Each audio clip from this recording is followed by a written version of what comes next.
На газификацию? Девушка, опоздали уже. Что за несанкционированное сборище?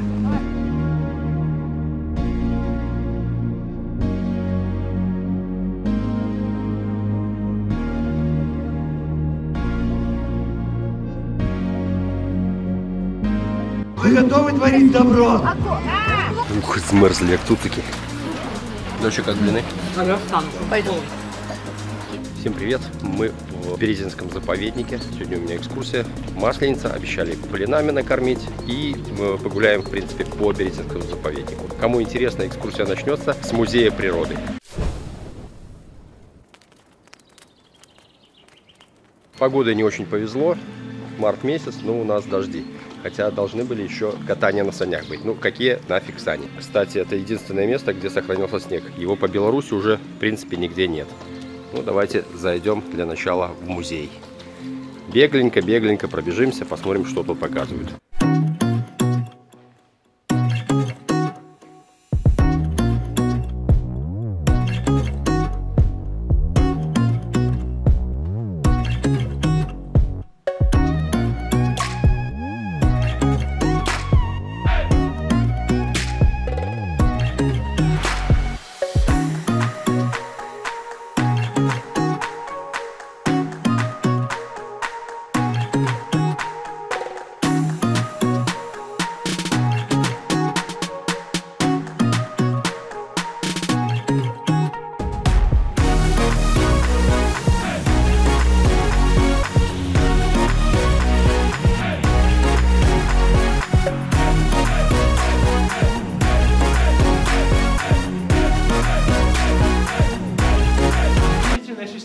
То есть это пот, это все остальное, это индикатор того, как работает организм.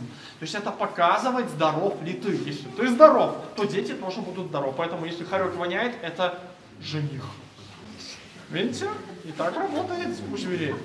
По поводу оленей все еще круче. Расскажу небольшую притчу. То есть наступает месяц сентябрь. Олени давно не виделись, приходят в место, где собираются все олени, видят похорошевших олених, и оленей, которые хотя бы на одну веточку дороги стало больше. И тут они начинают пытаться впечатлить девочку, они друг на друга орут, рев исходит изо рта, ноздрей, и орган под названием резонатор, рев до 5 километров отходит. Ну, правильно, неадекватное впечатление, надо даму впечатлять, мы что, это что знаем? И вот они друг на друга поорали. Рев показывает на самом деле объем легких, потому что если у тебя большие легкие, значит у детей будут тоже большие легкие, это ты можешь долго бегать. Это значит, что ты жених. Ну, жених-то хочется завидный, а не просто. Поэтому олени пытаются впечатлить даму по-другому. Они сплетаются рогами, начинают драться, наносят друг другу удары, чего-то доказывают то ли ей, то ли себе. Но иногда так увлекаются процессом, что забывают зачем. И голенихи в такие моменты часто потом олень послабее, но в голове есть кое-что важное, называется мозги, и говорит заветную фразу, прям с козырей, ты достойна большего. А кто ж недостойно большего? И уходят, а мальчики остаются наедине друг с другом. Рога обломаны, горло посажено, если мне кисадина, с левым мужиком 1 на 1 остался. Знаете, Леопольда надо было слушаться, вот кто мыслитель мудрый.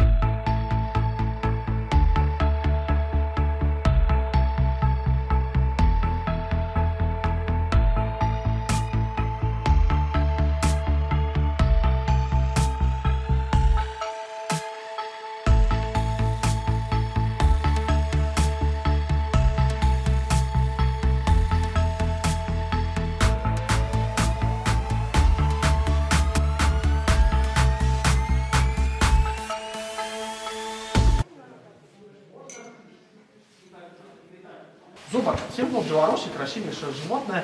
Даже само тело напоминает карту Беларуси, если верить этому, заповедник у него в самом сердце, а в Гомеле почему-то отрицают эту историю, ну ладно. Вот, но знаете, есть поговорка, это самая часть мира, вот откуда пошло на самом деле. Но это филейная часть, самая сладкая на самом деле. Но вообще, именно благодаря зубрам 500,5 лет назад появилась наша с вами белорусская литература. Никола Брусовский издал песню про зубра, и вот с тех пор наша литература гремит на всю Беларусь. Итак, собственно, у зубров есть несколько интересных моментов. Первый – это любовь с первого запаха, а второй – матриархат. Начнем с матриархата. Это нечастый феномен в природе. В Беларуси он встречается у 4 видов млекопитающих. Это, собственно, зубр, это бобр, это дикий кабан и еще один вид, который всячески пытается это отрицать, но просто пора бы признать, что это есть и повзрослеть. Итак, по поводу любви с первого запаха. Это любовь с первого взгляда, но основана на биохимии. То есть она реально есть. То есть это не в какое-то не наваждение, а реально работает. Итак, как это устроено? Знаете ли, особи мужского пола, ну, небольшое обобщение, мы вообще не умеем хотеть чего-то в перспективе. Если чего-то нет рядом, то и черт с ним, мы и так счастливы. Так и зубр. Смотрите, он задумается в июне месяце о любви, начинается период года, гормоны переполняют голову, почесал ему лбом дерево, думает, любви нет, ну и ладно. Вот и ходит себе спокойно, дальше ест траву. Ну а что, 100 килограмм надо есть взрослому зубру, тут не до любви. И вот что получается, что запах-то остается, проходит зубриха, чувствует этот запах немытой коровы и понимает, ух ты, коричневая кучерявая шерсть, 8 лет, большие рога, 2 платежа всего по рассрочке осталось, золото, а не мужчина. Приходит к нему и говорит, пойдешь со мной?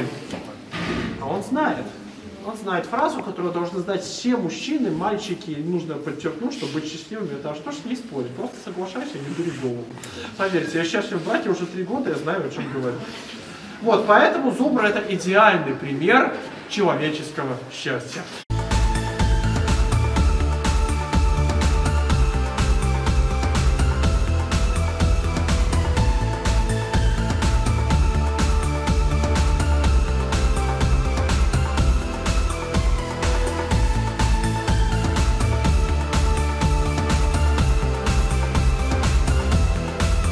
Появляются на свет в первой половине мая. Они все по гороскопу Тельцы. Я думаю, это с лихвой объясняет их характер. Итак, собственно, поэтому встретили вот такую дамочку. Помните, Тельцы очень целеустремленные. Лучше залезть на дерево и сидеть как можно дольше, потому что бывали случаи, когда самка дикого кабана пыталась стряхнуть охотника на протяжении аж 5 часов. Поэтому сидим на дереве и сидим как можно дольше. Чем заняться там? Посмотрите на живой мир. Можно найти дятлов. Смотрите, с красной шапочкой самец, без шапочки девочка. В природе у птиц такое важное правило. Самец должен быть ярче, красивее, быстрее, чем самка, потому что ему надо выпендриваться. Сначала перед самочкой, потом, когда довыпендриваешься, она уже в декрете, выпендриваться нужно перед хищником, отводить подальше от гнезда. Короче говоря, на самом деле блеклая камуфляжная краска нужна самкам и другим, собственно, птицам некоторым тоже для того, чтобы не помереть раньше времени. То есть это очень важное правило. Дальше можно найти сверху куницу. Куница лесная душит белок по 3 причинам. Первая хочет кушать, вторая хочет отжать квартиру, а третья просто потому, что ее бесит что-то яркое, жизнерадостное. Вот представьте, куница проснулась, не в себе, даже вот кофе на колени пролила. То есть, а тут вот скачет, радуется жизни белка. Конечно, надо придушить. Поэтому белки живут в природе до 4 лет, а в зоопарке до 15 и заканчивают, видимо, уже мемуарами. А это еж. Поели ежамоком. Нельзя. Вопрос с подвохом. Расстройство желудка сразу. Конечно, непереносимость лактозы, от слова совсем, расстройство желудка, тошнота, рвота, диарея и прочие кишечные приключения. А оно им надо, оно им не надо. А пьют?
А по номеру 4 филин.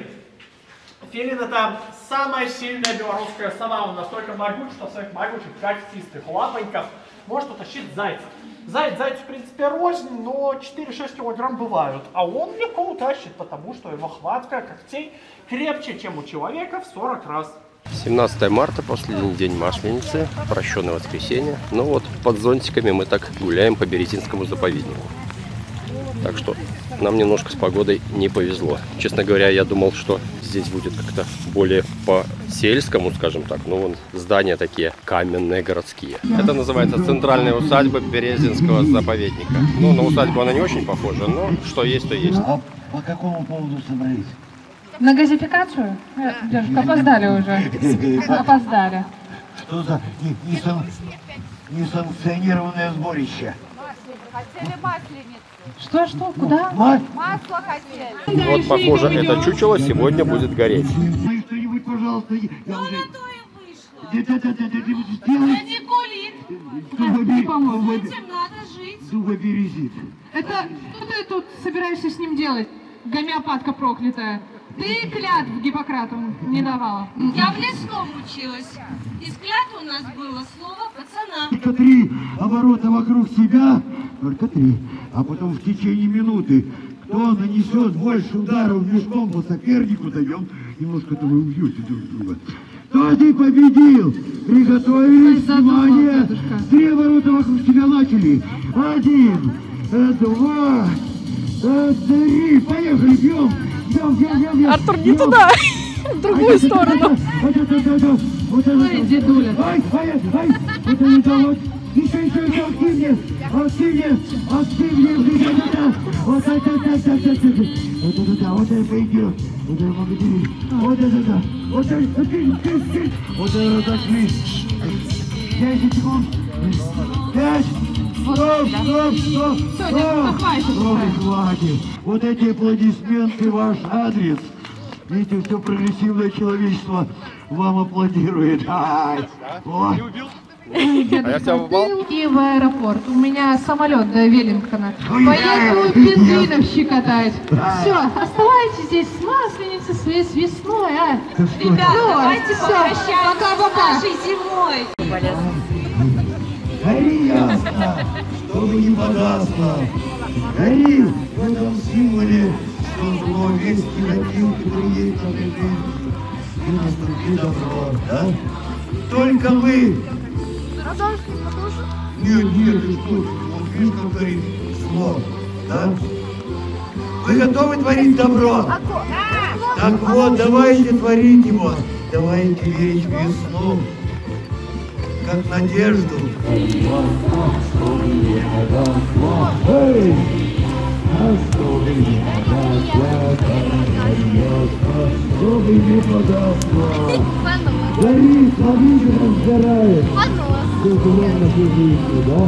Ну что, замерзли и вымокли как цуцики, конечно. Сейчас обещанные блины. Конечно, с погодой совсем не повезло. Что-то удалось поснимать, что-то нет. Ну, ждем блины. Народ весь в ожидании. Ну, если бы с погодой повезло, вот эта мангальная зона была бы, кстати, очень даже зачет. Если бы еще костер распалили, дали нам погреться, но было бы совсем хорошо, потому что промокли все насквозь. Дождались блинцов и чаек горяченьких. Блинчики у нас с вареницем, 2 блинчика и черничное, наверное, варенье. Хоть как-то согреемся. Доча, как блины? Я встану. Пойду. Насчет? Холодная. Ну, тепленькие, Это уже не не- горяченькие, да? Ну, вкусные довольно-таки, неплохие.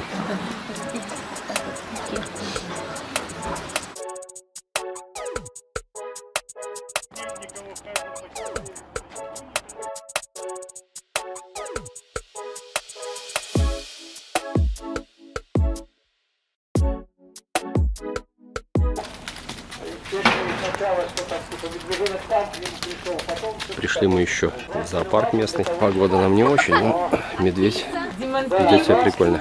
У нас медведица Василиса тут развлекает, бегает, как угорелая. Ну, честно говоря, я больше ожидал от этого заповедника. В 2 словах, в заповеднике нельзя ни грибы собирать, ни ягоды, ни рыбачить, вообще гулять нельзя.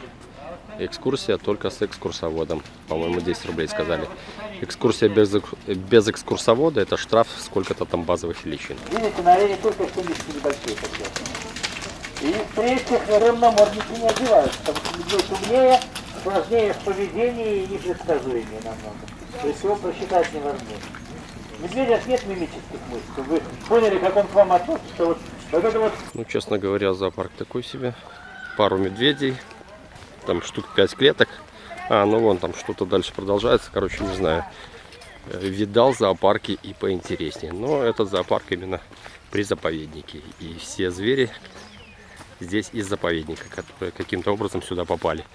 От местных жителей там кто-то купил медведя, кто-то медведицу застрелил, условно говоря, и медведицу забрал, потом у него забрали. Ну, какие-то такие истории. Лебеди тоже прикормили, они не улетели на зиму, и их сюда привезли. Ну, вот такая у них история. Но, честно говоря, я не вижу ничего тут такого прям вау, что ожидал. Ну, вон волки бегают. Я так подозреваю, что это волки, не собаки.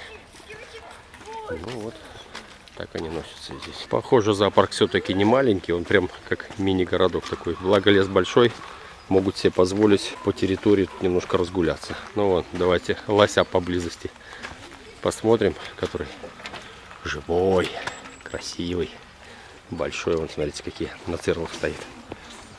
Ну, лосик такой интересный. Это лосиха, насколько я понимаю, раз без рогов. Ну, вон белорусский символ зубр. Смотрите, какой красавчик. Огромный. Честно говоря, на картинках, мне кажется, они как-то помельче. А живьем они просто гиганты. Вот за этим забором уже сам заповедник непосредственно. Очень дикий. Здесь даже деревья никогда поломанные не убирают. Все, в общем, естественным путем происходит. Здесь и болото, и лес не трогают, не осушают, не вывозят. Все как есть, так есть. В общем, натуральный природный заказник. Вон там какие-то олени ходят. Сейчас туда еще подойду. Вон попрятались красавцы. Противоположную сторону вольера ушли.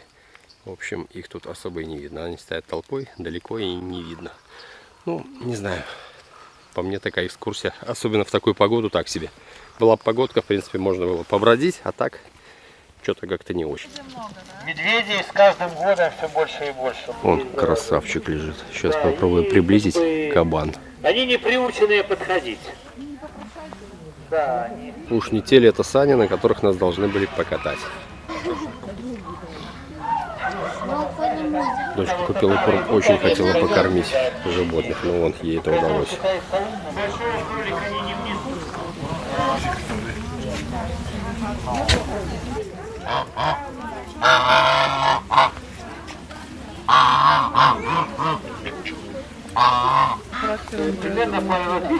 Кусается. Воспитательница в садик во время прогулки, и он полгода еще ходил в садик, каждую прогулку она атаковала только этого мальчика, больше никого. Да.